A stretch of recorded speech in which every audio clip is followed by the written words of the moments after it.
Hello again, welcome. This is Today. Thanks for joining us here on eNCA DSTV Channel 43 on this Youth Day, the 16th of June 2022. The President just spoke a short while ago addressing young people in Mthatha as part of the country's commemoration of the 46th anniversary of the Soweto students' uprising. Now let's bring you some reaction to what the President had to say, what his message was. I'm joined by political commentator Mapaseka Murwa. Mapaseka, good afternoon. Just an overriding question first. What stood out for you from the President's address a short while ago? Well, you know, the expectation that students get, the students or the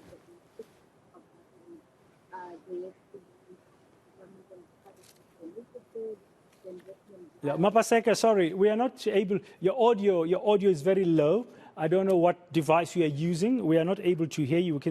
You can see you are speaking. Maybe your headphones are. If you have a set of headphones, apologies to our viewers as well. Maybe you could put your headphones on, use them again if you're able to, Mapaseka, because we could hardly hear you. We can see that you are responding, but technically there is a glitch there with your audio.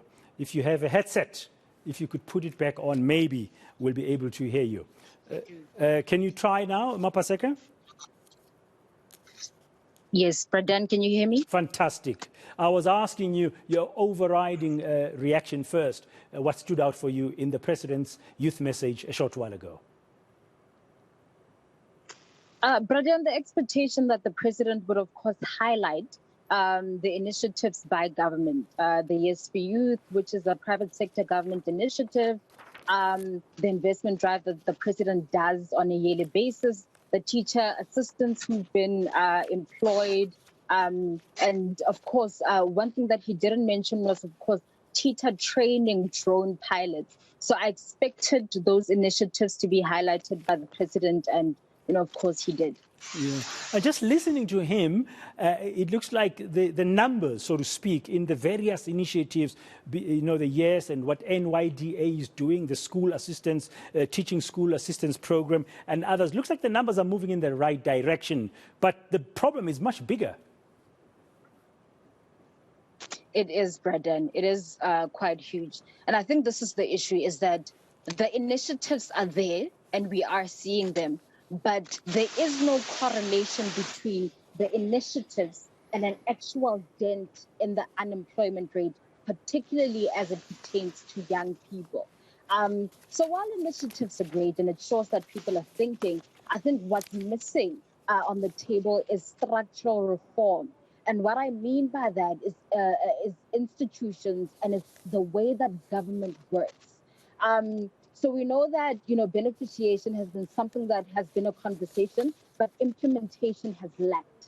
And this is something that not only South Africa, but the continent needs, because we are on the side of selling raw materials.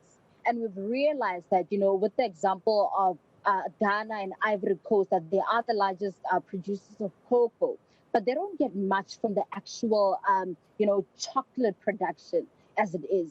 And that's the case with all the producers of raw materials, is that we sell them at a low rate and the finished product is very expensive. And that's something we need to take advantage of as South Africa and as Africa as a continent, is get in line with beneficiation, particularly because we are subject to the African Continental Free Trade Area. We've got a market of plus minus 1.2 billion people, where we should be selling finished products to these people and ensuring that we are creating employment.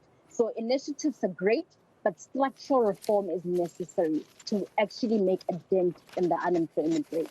Yeah, while the reform is still not there, because government has been talking about these structural reforms broadly in our economy for quite some time now, and I guess they would say the coronavirus pandemic has delayed some of the impetus somewhat, but still there has to be progress.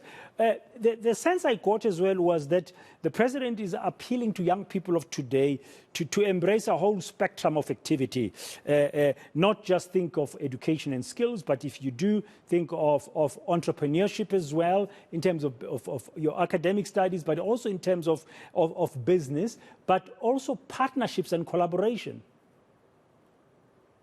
Absolutely, Bradan. That was heard, but I think it is important that young people take advantage of business opportunities that are there. It's crucial, but it's also important that we not romanticize business as though, you start a business today, you make money tomorrow. That's actually not the reality. When you think of what Skinny Boo was saying, that look, we need a South African car manufacturing business, a car brand. It takes years to innovate. It takes years to do the research, and it requires resources.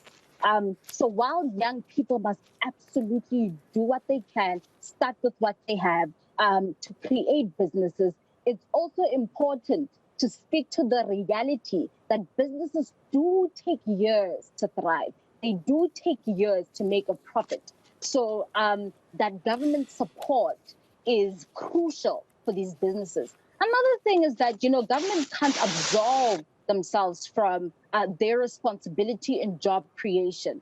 The president has said previously that, look, hey, it's actually not the government's job to create employment. It's more the private sector. But the Constitution is actually very clear, particularly with local government. Chapter 7 says that one of the objects of local government is to promote social and economic development. And where there is economic development, there is job creation. So government can't absolve themselves. Local government in particular needs to be held accountable because the Constitution prescribes that they must promote economic development. So young people and the government and the private sector must work together. It shouldn't be a responsibility of one and we throw our hands in the air. Yes, it's both and. It's not either or, as you say, or one or the other. I found it interesting as we're seeing those live visuals of the president there leaving the venue. Mapaseka was showing our viewers of the president entourage there. I think they are leaving that venue where he just spoke a short while ago, and we're getting your analysis. I found it interesting, and I want to get your sense about this, that yes, there's a hard stuff, creating the jobs, give us the numbers, the training, building financial enterprise support for young people. All these are being done by governments, the Department of Small Business, as you say. They need to play their part, the National Youth Development Agency. But as you said, the private sector must also open up more opportunities for young people. So those things are happening, but we need more. And we need those structural reforms, as you've said. But I found it interesting that towards the end, he appealed more, he addressed this, so let me call it the softer side, the so-called softer side, where he said this country needs visionary young people who must be united and focused on improving our communities. He spoke about the need for patriotism. He spoke about the need for Ubuntu, and that young people must really behave that. And he spoke against bullying at our schools, the harassment of young people. He spoke about the role of young people in terms of the fight against gender-based violence, including touch on the issues of depression. And then he spoke about a message to the AMA 2000. Why do you think, or how do you think this came across? Well, was it important for him to touch on these things and also specifically address them on the younger side of the youth of South Africa, the AMA 2000s? Yes, I think it's quite necessary to particularly appeal to those young people. We know that a lot of young people are feeling discouraged, Rajan. There's a demonstration today. We saw, these young people that are part of NGOs, Amnesty International, the Ahmed Kathrada Foundation that are demonstrating.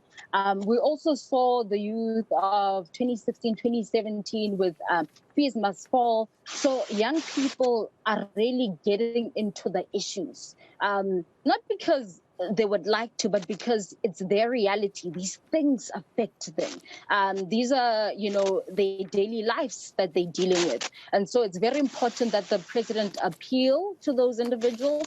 But also, young people will really need to see a change, Pradan. The statistics don't lie. that 64% of unemployed youth between 15 and 24, it's a reality. It's not the statistics. It's young people who are unemployed. And so while the president can, appeal and speak to the softer side, we need to see action on the ground. Young people need to be employed. Young people need to be seen within parliament, within the public sector. And I think while it's good that the president appeals and he speaks, we do need to see a lot of action. And to speak to the private sector as well, I mean, we do have, the Yes for Youth, which is a government and private sector initiative. But also another thing is you find that the private sector is actually hoarding money, Brenda.